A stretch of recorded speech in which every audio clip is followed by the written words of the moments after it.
Dr. Anjali. She's actually an equine veterinarian. She graduated from Kerala Veterinary and Animal Sciences University as a veterinarian, and she has done her master's in surgery and radiology from University of Guwahati, Agriculture Veterinary University, Guwahati. And now she is working as a equine veterinarian in Sharjah Equine Hospital. So I'll just keep it brief, the introduction, and we'll just know more about from her. So Anjali, Dr. Anjali. Start with, let's explain like what is an equine veterinarian. So most of the people might not know what's an equine veterinarian and what are the animals we're dealing with and stuff like that. So can you please elaborate on like what is an actual equine veterinarian and what do they do? Sure. First of all, thank you so much, Dr. Veena, for having me on your channel, and you're really doing a good job. It's my So, yeah, answering to your question, what is an equine veterinarian? So, equine, at least like most of the veterinary students might be knowing, the term equine is related to horses. So an equine veterinarian treats horses basically. And among the equine veterinarians, some of us specialize in like different fields. For example, I'm doing an equine internship right now at Sharjah Equine Hospital, and we have different departments such as internal medicine, reproduction, then we have ambulatory services, surgery, orthopedics, anesthesia, etc. But in broad sense, an equine veterinarian treats horses, and we work for the welfare of the horses. Okay. So do we have to do any, like, for example, here in North America, so they have like board certification for everything, for board certification, anesthesiology, internal medicine, even for shelter animals, like, cattle herds, equine. So I know that like in India, there is no specialized board certification for it. So a graduate from veterinary graduate, how they should start to become a equine veterinarian, or like if they want to specialize in equine, like in Indian scenario, where should they start? What should they do? Okay, that's a great question, because many juniors are having this doubt. Like most of them are interested in equine, but they don't know how to get a proper start, where to start from. Like myself, I went through such situation. So what I did is, after I completed my master's, from vet school itself, I knew that I wanted to be an equine veterinarian. So I was doing my homework. And when I reached my final year or pre-final year, I started applying for externships. I started looking for externships in the US, UK, and also in the Middle East. So in the Middle East, we don't have a lot of hospitals. We have Dubai Equine Hospital and Sharjah Equine Hospital. I did apply there, but it was very competitive. Okay. I got a response from Sharjah, but like I didn't get a response from Dubai. And I did apply to a lot of hospitals in the US. Some of them wrote back. And finally, I decided to go to Alamo Pintado Equine Medical Center at California, which was a very reputed hospital. But unfortunately, the pandemic happened and I could not attend the externship that time. So I did my master's, and I decided I'll look for something in India and maybe I'll do the externship later on. So what I did is I found that there was an opening for an assistant veterinary officer at one of the race clubs in India, and I applied for that. Fortunately, I cleared the interview. So I started my career with Equine as an assistant veterinary officer at a race club. So that is one of the options that the fresh grads have in India. And also there are some stud farms, which is another option, which focuses more on breeding. But as a racing vet, it's more of regulatory vet, like you take care of the race horses, work for their welfare, and most of them like have, joint issues or something, and sometimes colleagues, like normal problems that the horses have, like common emergencies and stuff. So you attend them. At the same time, you do the regulatory stuff also. Like on the race day, you work as an official, and you would clear a horse. Like you would check if the horse is sound or not. You would check if the horse is properly showed or not, and all those stuff. So that is how I started my career with equine in India. Another option is, of course, the stud farms and when you work with the breeding. But in India, we don't have such multi-specialty equine hospitals or like proper equine hospital setup so far. So even I don't know a lot of career options for an equine vet in India. Okay. And like from your explanation, I have some questions from those. So Sure. you mentioned like you got into the being a assistant veterinarian in the racing, Mm-hmm. race equine racing, right? So Yeah. so is it where should we look for that postings? Is it from WhatsApp group, from veterinary WhatsApp groups, or is it like a posting which was put out in a newspaper, or like where Yeah. did you search for all this? So I came across that through, of course, a WhatsApp group, and I had many friends and seniors who knew I was looking for something in equine. So at the same time, many people forwarded me this, and I applied to the Madras Race Club, but there were a few other race clubs who were looking for vets as well, because mostly at the end of one season or maybe at the beginning of the next season, they start looking for new people. There will be openings coming up. So Okay. yeah, I came across this through WhatsApp, but I'm sure they did like put up a post in the newspaper as well. So yeah, but these days everything everything Yeah. keeps being shared through WhatsApp. So yeah, Yeah. So it's WhatsApp groups, of like course. close knit veterinary group. That's the major group which we will be relying upon, right? Yeah, because like it's very hard to keep up with the newspapers, and we don't know, like these kind of postings always comes like in a very small column, and yeah, Exactly. miss that. Yeah, but I know, like for sure, in at least like from Kerala, like our group is very small knit, and it's like yeah, well connected too. So that's a boon for us. And one more question. So, did you just work as an assistant veterinarian after doing your MBSc in surgery and radiology, or was it before, just as a fresh graduate, you started?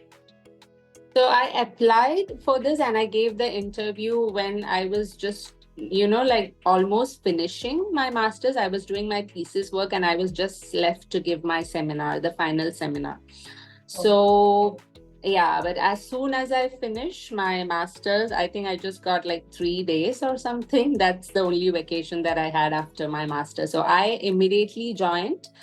But yeah, it's always good to take a break after your master's. But with me, this is how things worked because the posting came, or they were looking for vets almost at the end of my master's time. So I didn't take Oh, a break. Yeah.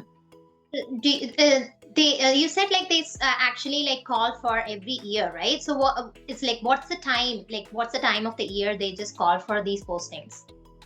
So most of the contracts, I mean, it's mostly for 1 year. So some vets, they prefer to continue there, but some of them go for like higher studies or something. For example, me, like I came for the externship and then I just decided to continue here. But otherwise, they continue. So the racing season, like at the Madras Race Club, we end the season by March or like April. That is, Okay. we don't race during the summer. So Okay. depending on the geographical locations, it varies a bit, but there won't be summer racing in India. So it's Mhm. mostly during the winter. But again, in Chennai is basically hot. So in Tamil Nadu, the racing was between Madras, that is Chennai, and Ooty. We had 2 seasons. Okay. Okay. Yeah. So by late August, the Chennai season would start and it will go till Feb. till Feb or March, and in early, like the 1st of April, they would start the OT season. That's how the Madras Race Club worked. And similarly, in Maharashtra, is between Pune and Mumbai. They have 2 seasons, and I'm not very sure like which months they work where. But yeah, this is how they normally work. And the openings could come up during any time of the year. But for Oh. me, I think I applied somewhere around June, July. Okay. Yeah, but And it could just randomly pop up during any time of the year. okay.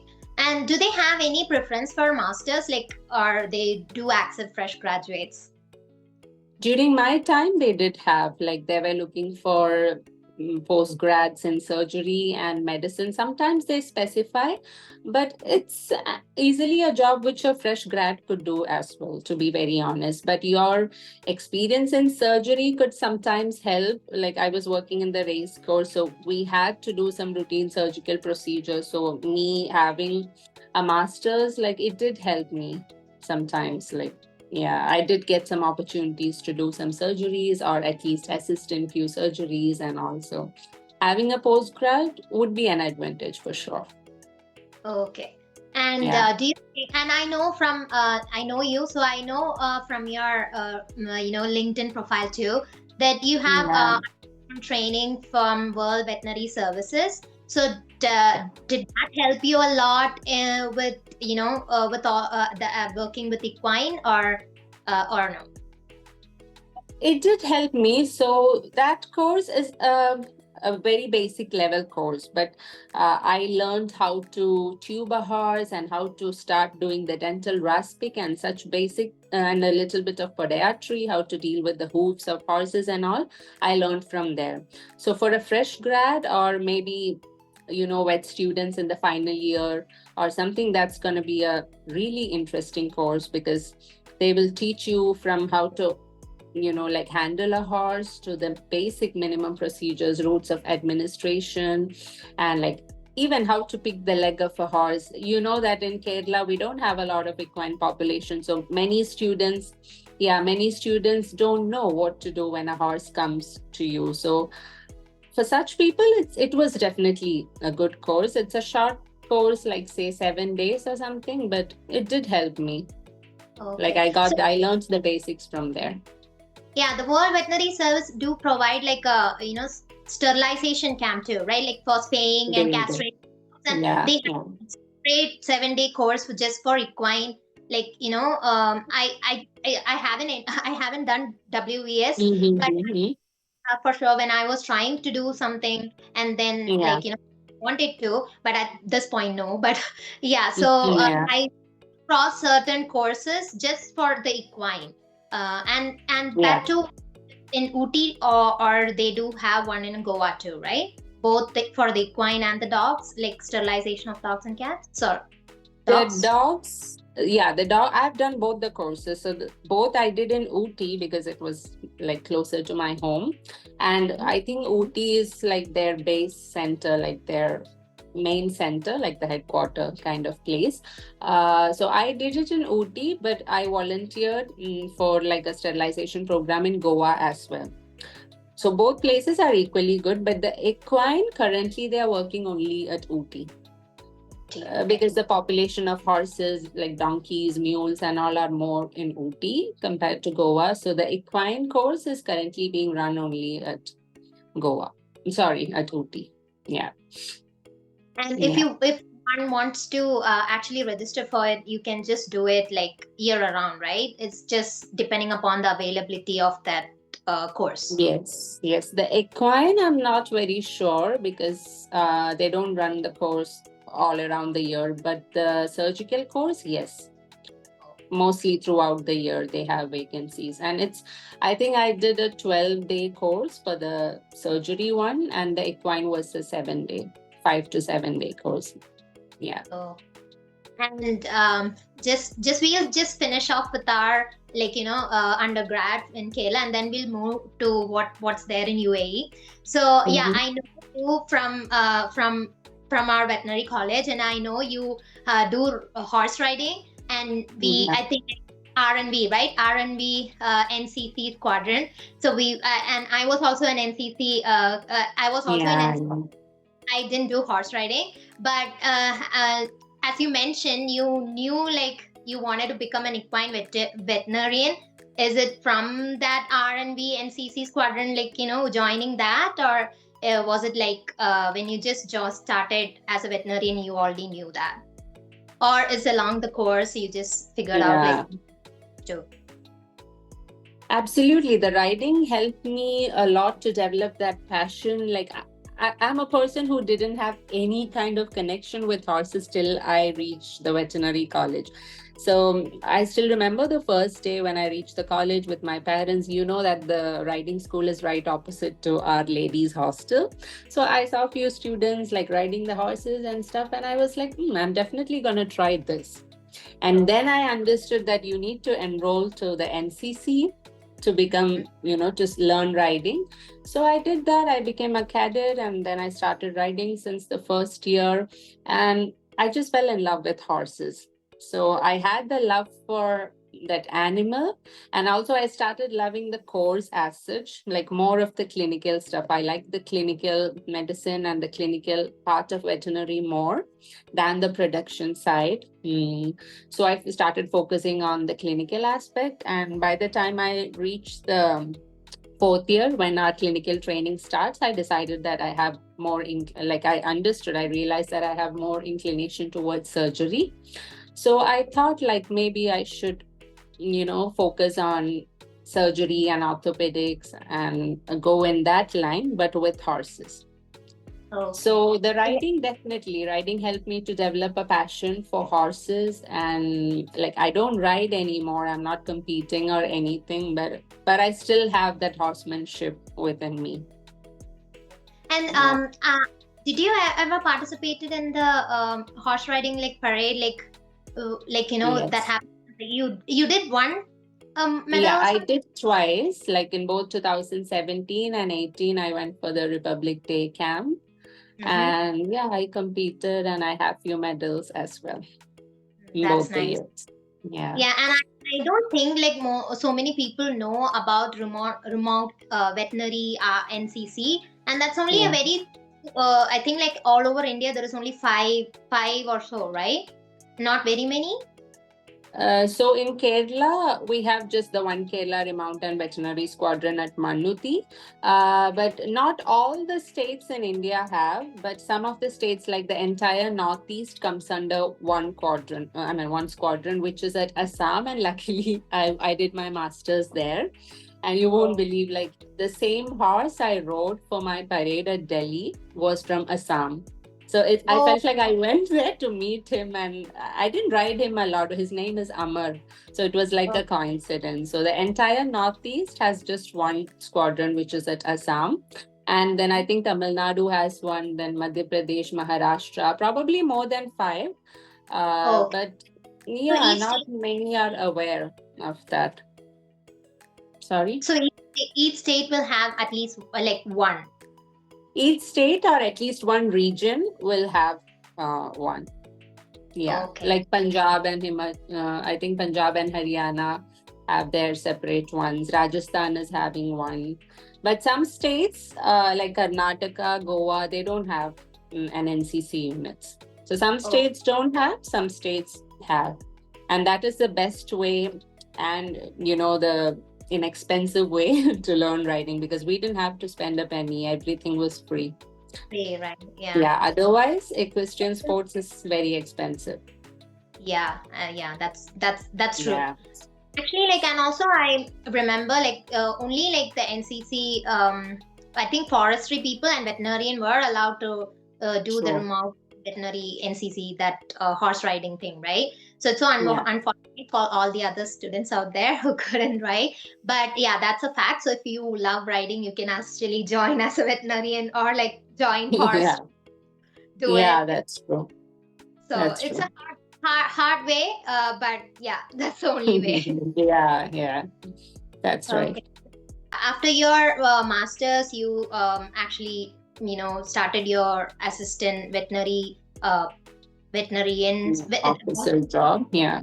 Post is called AVO, like an assistant veterinary officer. So in a race club, there would be a chief veterinary officer, a CVO. Under him, there would be veterinary officers, and the junior vets, like us, are the assistant veterinary officers.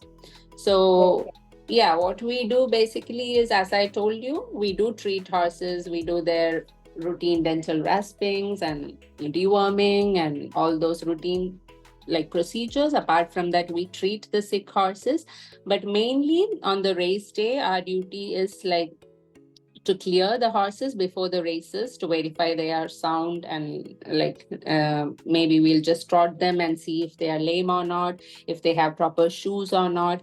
And after the horse goes for the race and once he is back, it's very important to check the horse as well again, and we take samples of the winner horses and send for the dope test, which is a very important aspect of like equine racing. Okay, yeah. Yeah. So that we know that it's not drugged or anything before. Or like, Exactly. Absolutely. Yeah. okay. Sounds good. Okay, so okay, let me ask you one more thing. So, what the expected salary if you are like a assistant veterinary officer in a racing place like Madras? Yeah. So, like, I think anywhere, like all over India, at any race club, even for a fresh grad, you can expect like a minimum salary of 60,000, I would say, per month, 60. Oh. And yeah, that would be the starting salary. And depending on your experience, it could be a few thousands more. Yeah. Oh. And the Madras race club is not government run, right? Not completely. No, it's not. It's a separate body. Oh, okay. Yeah. So let's move on. So you just decided to do your externship in Sharjah Veterinary Hospital. So let's hear your journey from like after you started your externship up until now, like what you're currently doing. Yeah. So this externship actually, like, it happened in a very short notice. I was still working at the race club. Then I still used to keep on applying to places, and I badly wanted to visit the US. But once you start doing your masters or you start working, it's sometimes a bit difficult to get enough days off and go for like a training or an externship.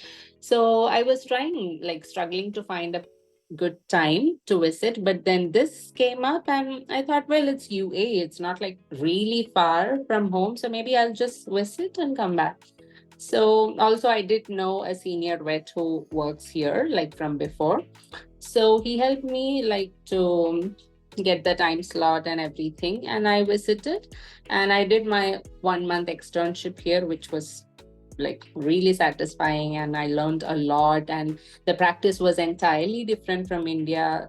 It's a full-fledged setup. They have all facilities here and everything. So I learned a lot, and by the end of it, they asked me like if I'm interested to do an internship here, and it was like a dream come true for me. So I was like, yeah, sure, why not? But right then they didn't have a vacancy like for internship because I had to wait for another year, but they did have a vacancy for an assistant vet there. So what an assistant vet does is we basically work in the stables, we give medications to the horses and we look after them, and we take care of the horses in the clinic, like do all the basic procedures and all, but under the supervision of the senior vets, interns and residents.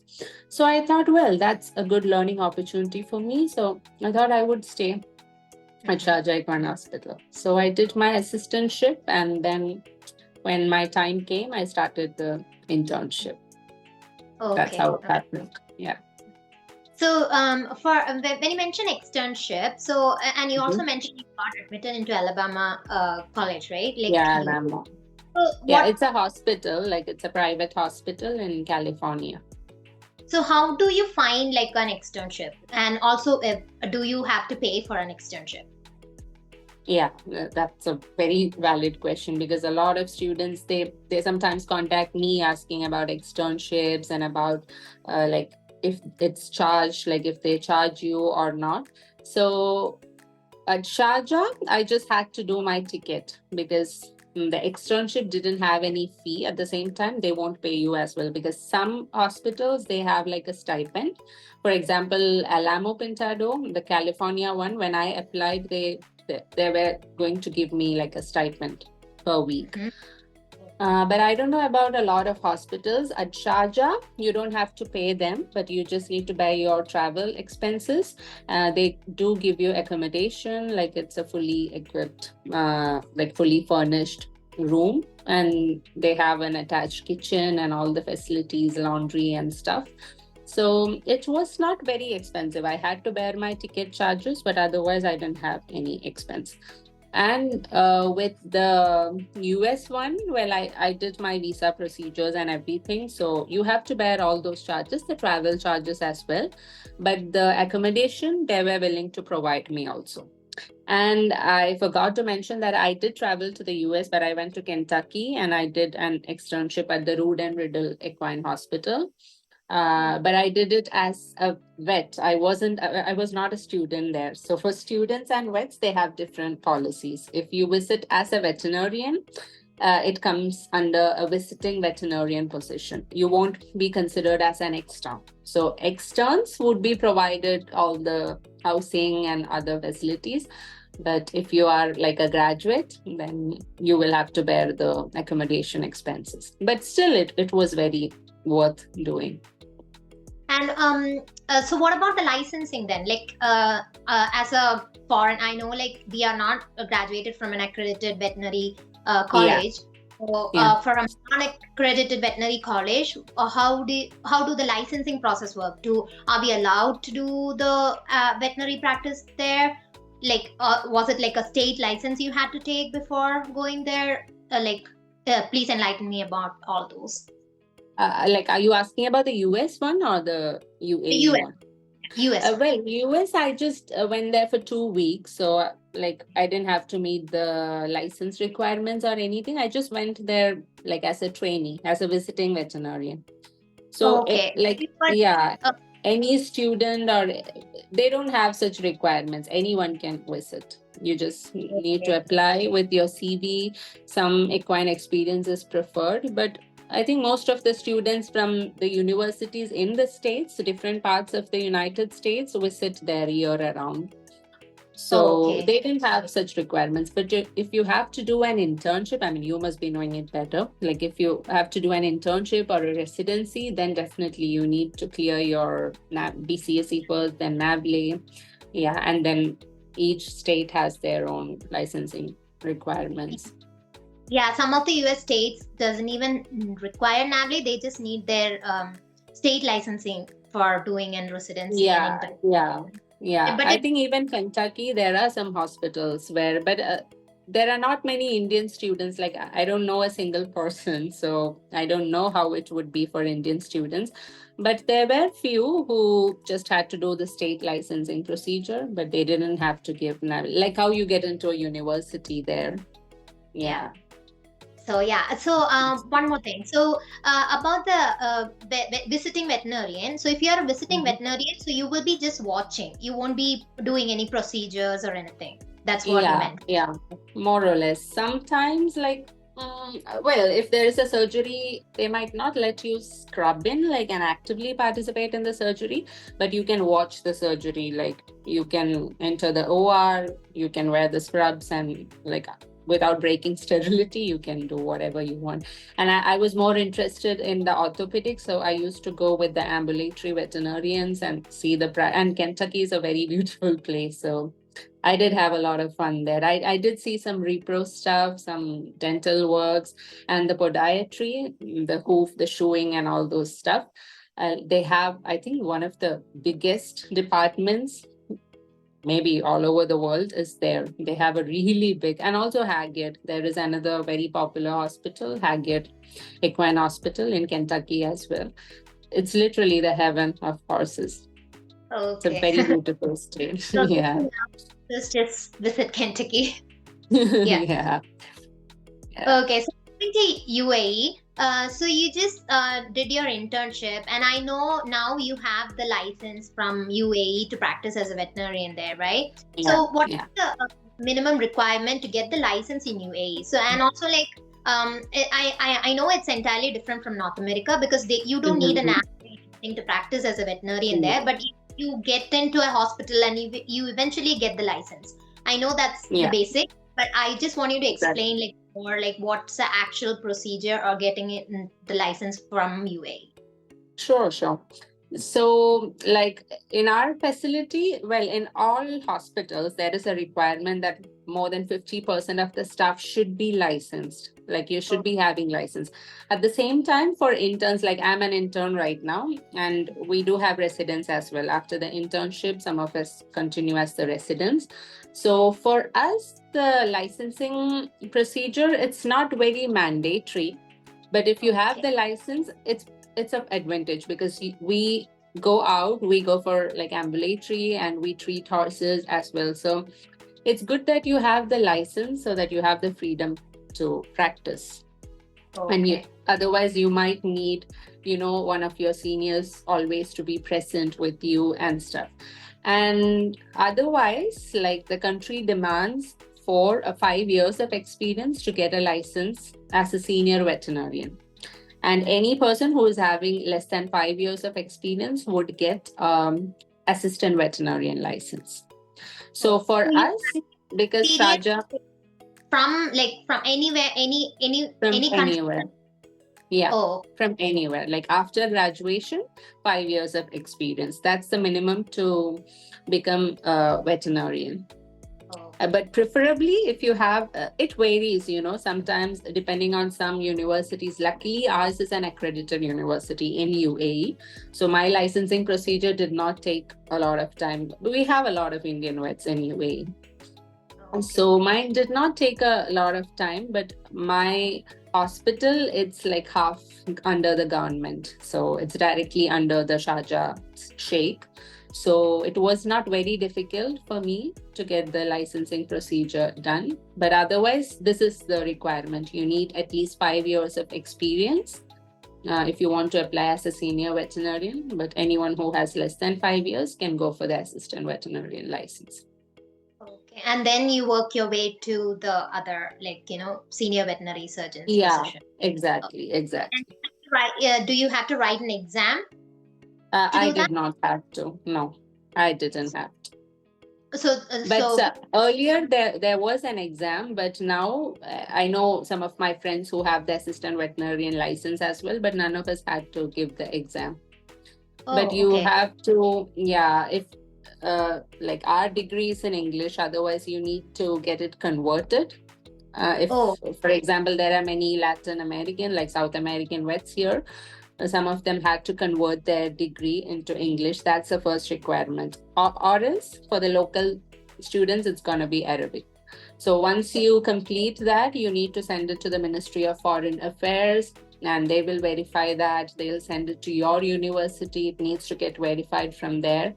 And once everything is done, then you will get the verification certificate.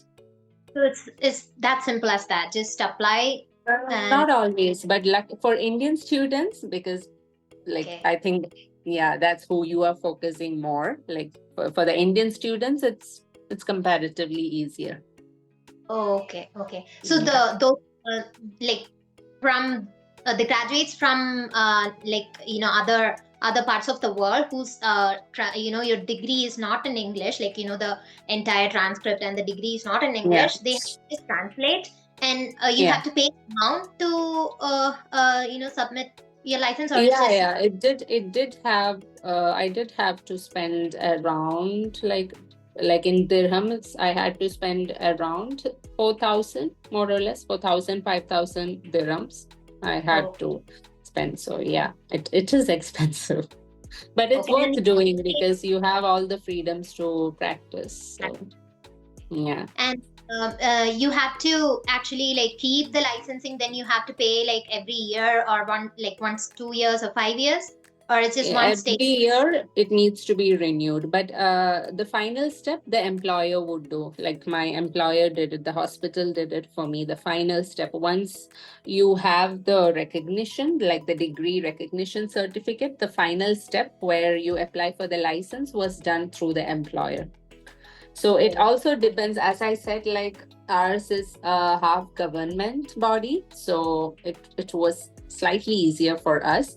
So it would depend on your employer as well, the final step. Okay, so it's always important to get a good employer to like to get the licensing and stuff done like faster. Is that it? Well, I even know many who did it themselves, like they not through the employer, just that it takes a bit more time. But if it's being done via your employer, you can save some time. Okay. And Yeah, also that's the only difference. across Middle East. Yeah, this license is I can practice anywhere in the UAE, not across the Middle East, but anywhere across UAE, any emirate in UAE. Yeah. But each And country has their own different licensing procedures. For example, Saudi has a separate license procedure. Qatar must be having a different one. But this license, the one that I have, allows me to practice anywhere in the UAE.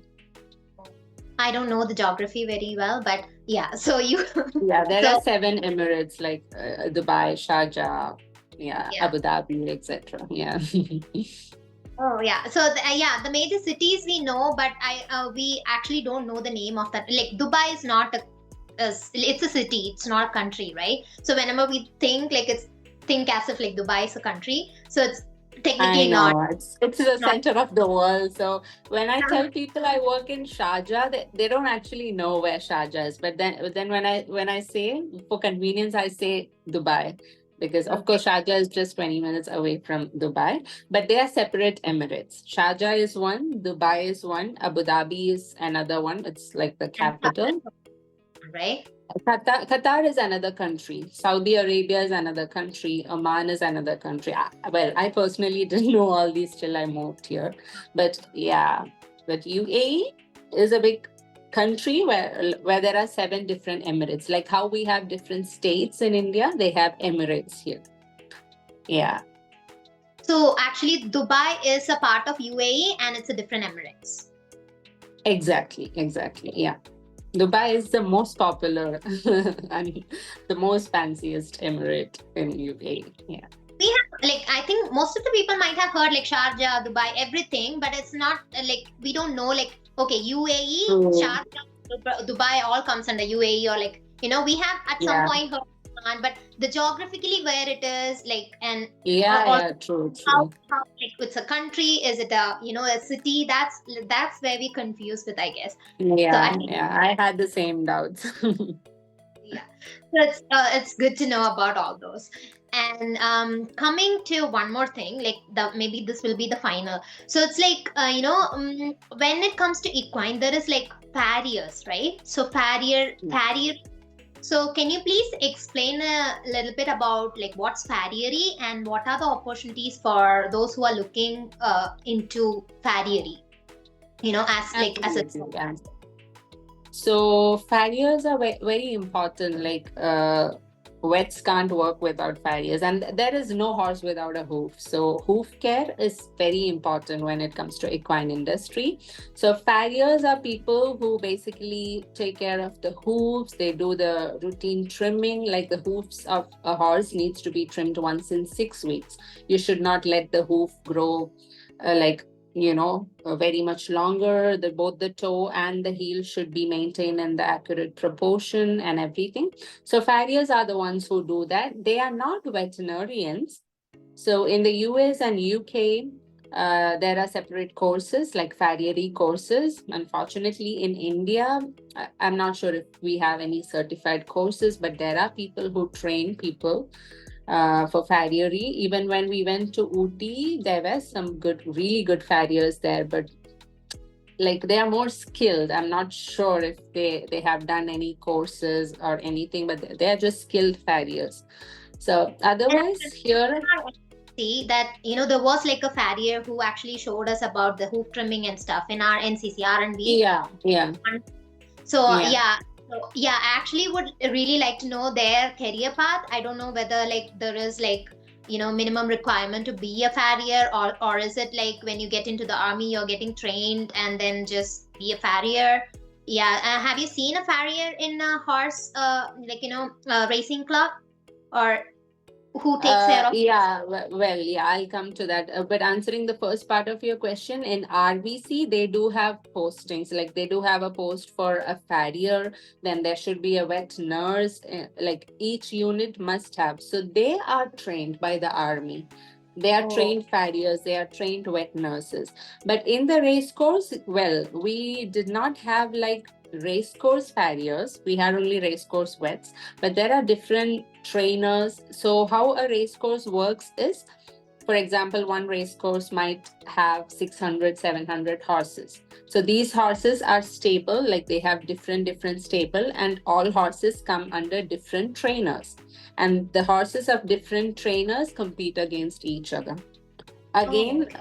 yeah, one trainer might be having horses of different owners. So the trainer does not own a horse, but these horses might be owned by one single person or maybe a group of people. So that's Oh, just broadly how a race course structure is.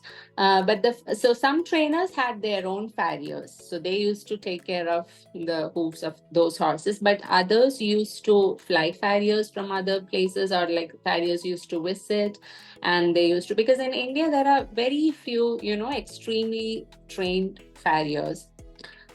Because we don't have any certified courses, or you know, like there are no schools which teach farriery in India. But in the US, in the UK, there are courses like how to become a farrier. They have a proper syllabus and everything, and like you are a certified farrier. Even in the UAE, there are many farriers from different countries who come here. They have their own units and they travel. It's like an ambulatory practice. They go to different stables. They even come to our hospital. Sometimes, if we need like hoof work to be done, we call the farriers. And the major work that they do is the shoeing, because shoeing oh, is very important in horses. So they do different kinds of shoes. And when I went to the US at Rood and Riddle, they had a huge unit of podiatry.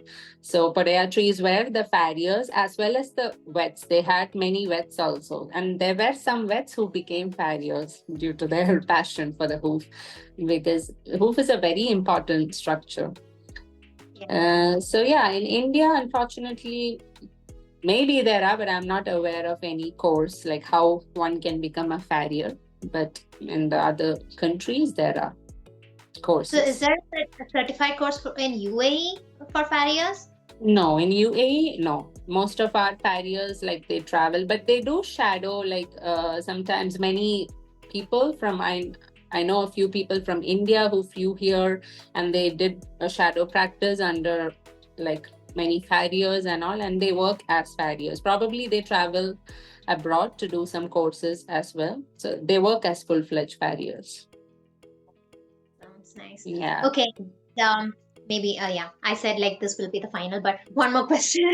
Okay, no problem. Yeah. Take your time. So yeah, I didn't get to ask you about the, salary. I remember like some of our seniors mentioning that, if you can, make good enough money in India and then Mhm. don't bother to go abroad, if you can save like, at that point, like maybe way back for 4 or 5 years back, they have mentioned about like a 75,000 if you can save, like, or like make around like 1 lakh in India, just don't bother to go. Uh, like maybe like Middle East. Most of the time, it's like Middle East, right? Mm-hmm. So I have also seen like postings in WhatsApp group mentioning like opportunity in Middle East, like most of the like Dubai or like Yeah. Abu Dhabi, but preferred males. So yeah, so I just want two questions basically. So first is like as a lady, how was was it hard to achieve what you have achieved today, and like to navigate through all this men, like not men's, like men, and Mhm. get to that point where you are now? And also like what is the salary range, like, or do you like, unless somebody is passionate about equine, because we don't have Yeah. much equine population in India, would you recommend them to just to become a veterinarian? Would you recommend, like, in a general companion animal veterinarian, would you recommend somebody Mhm. to come to UAE or like practice there? Okay, so, well, the first part, as a lady, like what all were the struggles that I had? Well, in UAE, there's no bias, there's no gender discrimination or anything. Uh, and in India, to work as an equine veterinarian, because since, as I told you, I knew that I would be working with horses at some point or the other. So I kept on asking people like how to become an equine veterinarian. So most of them, the first thing that they told me is like they would start the conversation like, well, being a lady, that's how the conversation started. So I had it in my mind and I somehow realized, well, it could be difficult, but to break the stereotypes, it wasn't that easy for me either. Just for one single person to break the stereotypes, it's not going to be easy. But somehow I got into a race club, which is kind of a male dominated place. And when I got into that particular race club, there were no other lady vets, and they did not know anyone else who worked there as well. So probably I was the first lady vet to enter that race course. Yeah, or maybe to work as an official. Like, yeah, that's what I heard from my seniors, that I was the first. And I don't know if like someone else is working currently. That's because it's a male dominant society. Not that there is a lot of gender bias or discrimination or anything, but sometimes you do feel a bit isolated, to be true. But then the reason I moved to UAE was not like the gender discrimination or anything. I wanted to learn more, and I'm still at a very nascent stage of my career. I'm still learning a lot. I still have to do residencies, and I have to focus on my particular area of interest and everything. So for such people, I would recommend, well, in the first place, I wouldn't recommend like to any of my juniors, like be an equine vet unless they are really passionate about horses. So it is very like physically demanding, and it could be very stressful, like mentally you could be exhausted at some point. Sometimes it's not very rewarding and everything. So I wouldn't recommend unless they are really passionate about horses. I know many of my juniors who used to do riding and all. Well, riding would build a horsemanship in you, which is very important to become an equine vet as well. But if you have to choose between companion animals and equine, like listen to yourself, like what you want to do. Or if money is your priority, again, I'm at a very early stage. Like currently, money is not my priority, but UAE pays you really well.